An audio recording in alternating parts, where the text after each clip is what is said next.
Coucou tout le monde, bienvenue sur ma chaîne. Aujourd'hui, euh, on est mercredi et je voulais un peu vous parler de mon deuxième accouchement. Voilà, je suis en peignoir tout simplement parce que après le boulot, j'ai pris ma douche, j'ai mis les pyjamas. J'ai très froid, comme vous le savez, je suis quelqu'un, j'ai toujours froid, je suis frileuse en fait, j'ai toujours froid, toujours froid. Non, je suis capable de dormir même avec 20 couvertures, ça va. Ça va pas me déranger du tout. Même en été, je dors avec deux, trois couvertures. Donc voilà. Je voulais vous parler un peu de mon accouchement, mon deuxième accouchement, parce que j'avais parlé de mon accouchement, celle de ma fille. Ça, c'est mon deuxième accouchement, c'était le pire de tout. Voilà. La date de terme, c'était le 26. J'ai été chez mon médecin tout simplement. Mon dernier rendez-vous. Mon fils ne voulait pas sortir parce qu'il a dépassé les termes. Mon fils est né le 30. Non, j'ai fait 40 jours, 40 plus 4 ou plus 3 jours en fait. Et désolé pour les bruits, ce sont mes voisins. Et dernier rendez-vous, elle a regardé, j'ai demandé quand j'ai eu une césarienne si je pouvais accoucher par voie basse. Elle m'a dit normalement c'était possible parce que voilà, on devait faire les radios pour savoir si mon bassin c'était assez large pour que l'enfant passe, vu que mon bébé était déjà dans les 4 kg 500. J'ai été, ils ont pris, on a fait les radios, tout était nickel, donc il n'y avait pas de souci. Euh, il n'y avait pas de souci pour que j'accouche normalement par voie basse. Après là, mon médecin a dit peut-être qu'ils vont m'appeler. Il m'a donné rendez-vous pour venir 2 jours après mon dernier rendez-vous. Je suis allée. Et là, il m'a dit qu'il va m'appeler si jusqu'à 29, j'accouche pas. Donc, je vais devoir être hospitalisée pour tout simplement provoquer. J'ai fait tout ce qu'on pouvait faire, nettoyer, sauter avec les ballons. J'avais commandé, j'ai fait tout ce que je voulais faire. En tout cas, mes enfants adorent mon ventre. Je sais pas pourquoi. Oh, peut-être c'est pour la nourriture que je mange. Mais rien à faire. Je suis restée à la maison et après on m'a appelé pour tout simplement me dire que voilà, dépasser le lendemain pour essayer de provoquer avec c'est un truc avec les ballons comme ça, c'est un truc après ils mettent les sérums physiologie et ça aide à dilater les cols. Si je trouve ça, je vais vous le montrer. J'ai dit ok, il n'y a pas de souci, on passe là-bas, mais la personne qui devait mettre ça, il n'arrivait pas à le mettre. Donc, c'était je crois, elle était en train de la prendre. C'était la première fois qu'elle le fasse, mais il n'a pas réussi. On nous a dit de retourner à la maison. Je suis retournée à la maison. Après, on nous a appelé le même jour qu'on a retourné pour y aller le lendemain. Vu que j'avais ma fille, on est passé quand même déposer ma fille chez ma belle-mère. On est passé déposer ma fille chez ma belle-mère. Après, on est parti à l'hôpital. On est retourné vers 19h quand on devait être là. On est retourné à 19h. Et de là, la femme là, elle a essayé, vu que j'étais dilatée plus ou moins 1,5. Donc, il a forcé, il a mis des ballons. Dès qu'il a mis, c'est une ballon qu'on appelle avec je sais pas quoi. Le jour où je vais trouver, je vais vous le montrer. Elle m'a dit, voilà, je vous ai mis ça. Vous allez rester sous monitoring pendant 30 minutes. C'était 38 heures, une heure. On va voir si les contractions s'avancent et tout. Dès qu'il a mis ça 30 minutes après, mon Dieu, quelle douleur. Mais j'ai supporté. Vu que j'avais fait mon lissage, j'ai dit non, je vais essayer de faire de tresses. Là, je ne voulais pas bouger. Elle m'a dit que je devais rester sur monitoring. Donc, je ne pouvais pas le faire. Après, elle est venue. Elle a vu que j'avais quand même des contractions. Après, elle m'a dit, voilà, on va vous donner une chambre. J'avais demandé une chambre privée toute seule parce que je voulais que mon mari reste avec moi. On a été dans la chambre qu'on m'avait réservée. On arrive là-bas, mon mari il était là, il regardait la télé. Moi j'ai eu envie d'aller faire mes tresses pour que je dors et tout, mais j'avais des contractions, j'avais mal, ça commençait à faire mal de plus en plus. J'ai fait les cheveux. Après, quand j'ai fini, mon mari m'a dit, bon, tu vas devoir dormir parce que vu qu'on doit, demain, ils vont venir peut-être te chercher, va dormir. Comme ça, tu ne seras pas fatigué pour l'accouchement. Je lui ai dit, ok, il n'y a pas de souci. Je me suis couchée, j'avais mal, mais jusqu'à ce que j'ai pu m'endormir. Très bien. Le lendemain matin, vers 7h comme ça, 7h ou 6h30, 7h, les sages-femmes sont venues me chercher pour aller voir le ballon. En arrivant là-bas, normalement, les trucs là, ça doit tomber. Comme c'était pas tombé, ils avaient peur que c'était pas dilaté, mais moi, j'ai senti que ça allait tomber. Déjà, pour marcher de la chambre, parce que nous, on est au l'autre bout du couloir, pour marcher de la chambre jusqu'à la salle pour l'accouchement, c'était la galère parce que quand j'avais une contraction, je m'arrêtais, je fermais les yeux, j'essayais de penser à quelque chose d'autre. J'avais très mal. Donc, c'était pire que celle que j'avais eue de ma fille. Pourtant, c'était que le début. J'arrive là-bas, mon mari m'aide, j'arrive là-bas. Et mon médecin est passé pour voir combien j'étais dilatée. On regarde dilatée à 4. J'ai dit alléluia, 4, il me reste que 6 pour pouvoir accoucher. J'espère que ça va être... Moi, j'étais vraiment super, super contente parce que pour moi, j'allais accoucher naturellement. Après, on m'a dit, voilà, ils vont me mettre l'oxytocine. Dans les contractions que j'avais, que le travail avait commencé, plus l'oxytocine. J'ai demandé à mon mari mes casques. Les casques rouges que j'avais, c'était bon pour écouter la musique. J'ai mis la musique, j'ai commencé à écouter. J'ai parlé avec ma mère. Après, j'ai appelé ma fille, on a parlé. Après, j'ai mis les casques. Je commençais à écouter la musique, Au fur et à mesure, il me voyait, j'étais bien, il venait augmenter la dose de l'oxytocine. Mais pourquoi tu pleures pas? Je dis, ben voilà, j'essaie de gérer. Ils m'ont donné les ballons.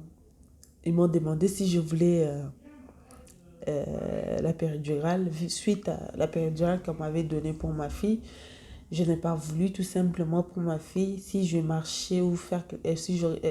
si j'avais marché, peut-être j'aurais pu accoucher naturellement. Le travail allait peut-être accélérer et tout. Donc moi, je ne voulais pas. Tout simplement, je voulais bouger parce que j'ai lu beaucoup de choses. Quand on bouge, ça favorise en fait l'ouverture de col et ça accélère en fait le travail. Je n'ai pas voulu. On est arrivé à 10h. 10h, j'avais très faim. J'ai demandé quelque chose à manger, mais il ne voulait pas. On m'a dit, tu peux prendre de l'eau. C'est ce que je prenais, de l'eau. Mon mari, il est parti en bas pour essayer de manger parce qu'il est dormi avec moi, il est resté avec moi. J'avais tellement faim, j'étais fatiguée, j'avais des douleurs comme pas possible. C'était les pires douleurs de ma vie. En même temps, je parlais avec les gens de mon travail sur WhatsApp. Je parlais avec notre chef et je parlais aussi avec ma collègue. Je parlais en même temps avec ma mère. Je parlais en même temps avec la marraine de mon fils. Je parlais aussi avec un grand frère. Donc, je parlais presque avec beaucoup de gens en même temps. J'avais mes douleurs. Ça, en fait, ça m'aidait. On me faisait rire. Parfois même, on m'appelait. On parlait. Quand je parlais, surtout avec ma mère, ça m'aidait à détendre. Quand j'avais une forte contraction, je fermais les yeux. Je dis, maman, attends, ça va passer. Après, voilà. J'avais super mal et mon mari ne m'a pas aidé du tout pour masser, pour ceci. Elle ne m'a même pas proposé. Pour lui, il attendait que, voilà, que moi je demande, en fait. Il a juste mis les cadeaux dans mon ventre. Donc, voilà. J'ai parlé avec ma mère. Ma mère, elle m'a dit, ça va aller et tout. J'ai commencé à avoir froid. Vers midi, comme ça, j'ai commencé à avoir froid. On m'a dit, madame, vous ne voulez pas les péridurales? J'ai dit non, je ne veux pas. Ils sont passés voir 2 fois entre 8h et midi. Ils ont passé 2 fois, mais j'étais toujours dilatée à 4. J'ai pour aller aux toilettes. J'avais mal. Je suis allée aux toilettes. C'est comme si j'avais envie d'aller faire caca. J'arrivais pas. J'ai dit, je vais aller aux toilettes. On m'a dit, il faut faire attention, des trucs comme ça. Je n'arrivais pas, j'avais très mal. J'ai cherché toutes les positions. Après, il y avait les ballons. Je devais tourner, ça me soulageait un peu. Après, j'arrivais plus. À 15 heures, il y a eu une femme, sage-femme qui est venue. Elle a commencé à me masser les doigts avec l'huile. Quand elle me massait, c'était vraiment... C'était super bien. Ça me faisait super bien quand elle me massait. Après... Et ils ont augmenté la dose, ils ont passé me voir pour voir, parce que j'avais perdu aussi les os à 15 heures, je crois, j'ai perdu les os. Ils m'ont mis, je me suis changée et tout, j'ai demandé à me changer. J'ai dit, moi, avant qu'on me touche, je vais d'abord me laver et tout. On m'a dit, mais avec toutes ces contractions ici, est-ce que c'est possible et tout.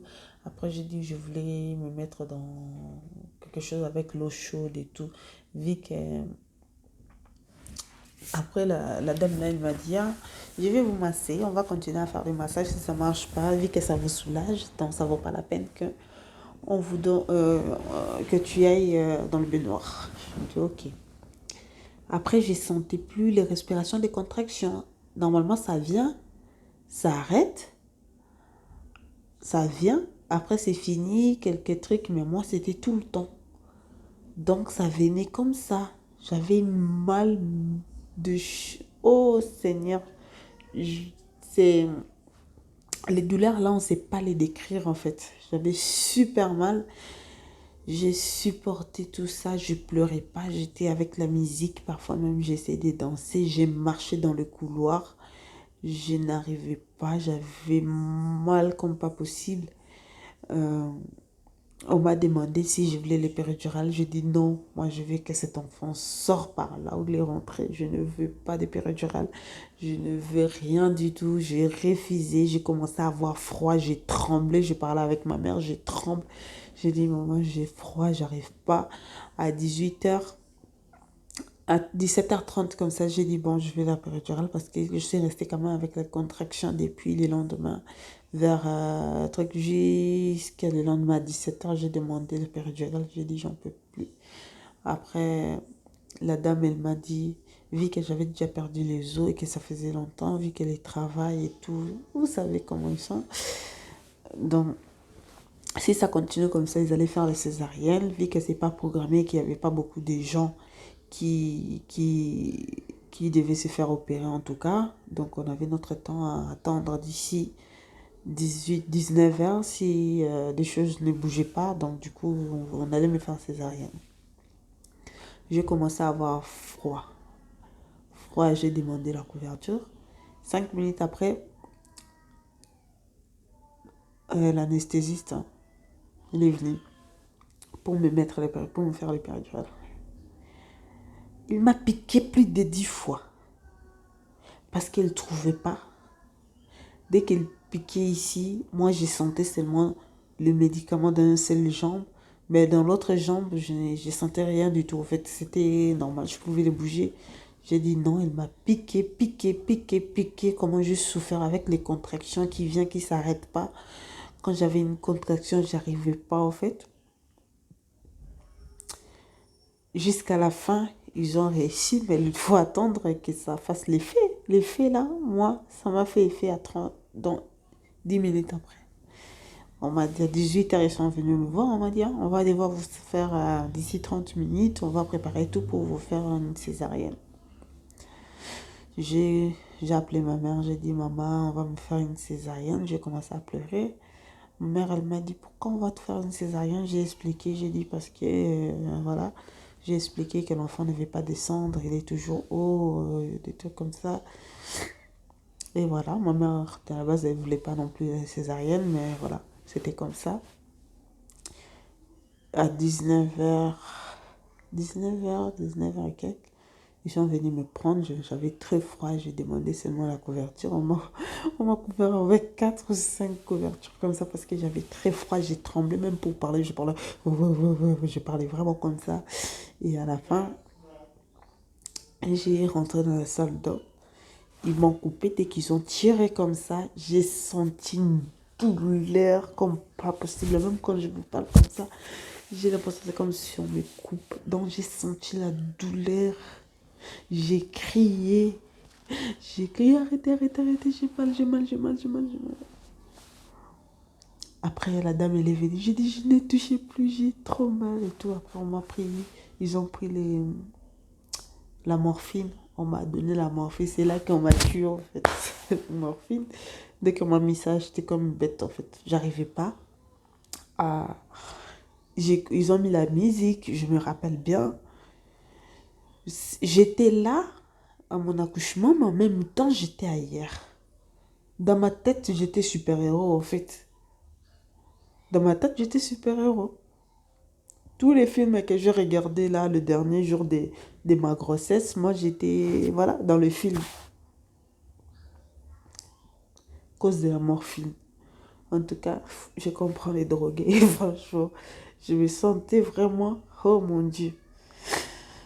Après, quelques minutes après, ils ont fait sortir mon fils. On m'a dit, madame, voilà votre bébé. J'ai dit, non, c'est pas mon bébé. Mais oui, c'est votre bébé. J'ai dit non, parce que mon fils, il est né vraiment clair, clair, clair, clair, clair, clair. Il avait une tache ici. Mais il était vraiment clair, clair, clair, clair, clair, clair. J'ai dit non, c'est pas mon bébé. Mon mari, il est parti avec eux. Je suis restée toute seule. Ils ont mis la musique. Je commençais à chanter. Je me rappelle, j'ai chanté la musique en anglais. Je suis nulle en anglais. Même les médecins, ils ont commencé à truc. Il y avait l'infirmière qui était là, elle venait me voir. Elle m'a dit, allez, on y va, on y va. C'était vraiment une ambiance super bien, en tout cas. Malgré la césarienne, je ne m'attendais pas non plus. Je savais qu'il y avait des risques, mais moi, j'étais préparée avec tous les médecins que j'ai eus, en fait, avec tous les infirmières, les sages-femmes. Ça a été super bien. Ça m'a hyper aidé pour les digérer vraiment bien. C'était super bien. Et quand je suis allée à la salle de réveil, je crois que ma mère, elle avait essayé d'appeler, dit, mais rien du tout. On est parti à la salle de réveil. J'étais toute seule. Après, j'ai demandé à voir mon fils.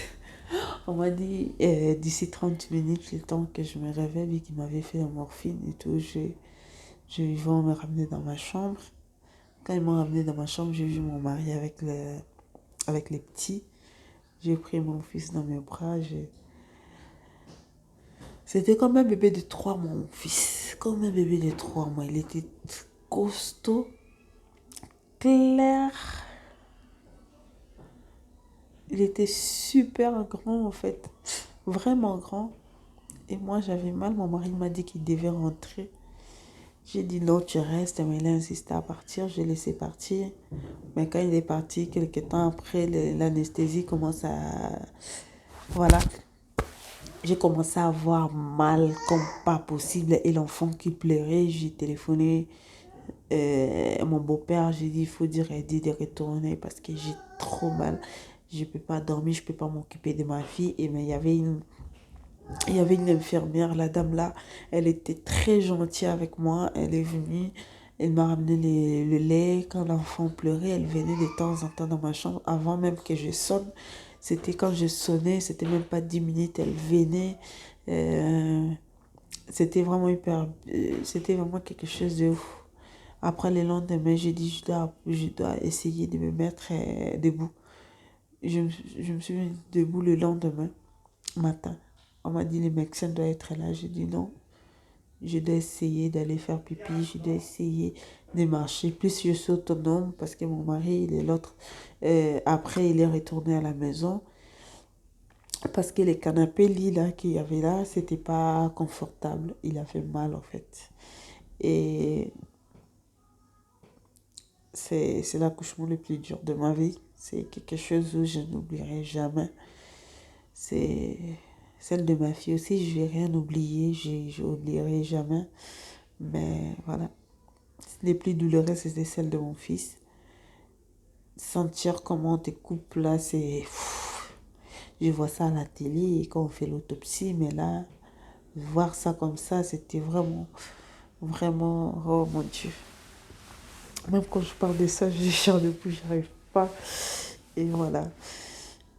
Aujourd'hui, mon fils va bien. J'ai eu un gros bébé, presque 5 kilos.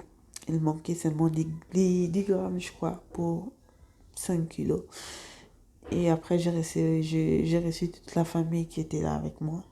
Et c'était super, super bien. Et je suis fière de mes enfants, de mes césariennes. Au moins, c'est une cicatrice pour donner la vie, en fait. Et en plus, ma cicatrice, ça se voit pas du tout. Si je te dis pas que j'ai eu ma fille ou mes enfants par césarienne, si je dis pas, personne ne va croire, même pour toucher. Tu sens rien du tout. En tout cas, les cicatrices, c'était une belle cicatrice. C'est une belle truc parce que ça se voit pas du tout. Même mon mari ne le voit pas. Il le voit pas. Tu dois être vraiment, vraiment comme ça pour le voir, mais c'est vraiment, voilà. Voilà. Et c'était juste ça, ce que je voulais vous dire. C'est une douleur où c'est fort, on ne sait pas l'expliquer, mais après cette douleur-là, c'est en regardant nos enfants, tu oublies tout ça. Quand j'ai vu mon fils, j'ai oublié tout ça. Quand j'ai vu ma fille, j'ai oublié toutes les douleurs, toutes les souffrances que j'ai eues. C'est, voilà, c'est quelque chose vraiment, je souhaite à toutes les femmes de, de savoir cette douleur-là, même sans douleur, mais je suis fière en tout cas. Peut-être je n'ai pas donné un accouchement par voix basse. Je le connaîtrai peut-être jamais. On ne dit pas jamais. Même si j'ai été césarienne, il y a quand même des cas qu'ils ont eu par voix basse. Mais je ne regrette rien du tout. Je suis fière de ça. Quand je regarde mes enfants, c'est voilà, c'est le plus important. Donc c'était justement ça que je voulais vous parler. Et j'espère que vous allez voilà, commenter, mais parler aussi de vos accouchements. Et n'oubliez pas d'aimer, partager et vous abonner. Et encore merci beaucoup. Bisous. À bientôt.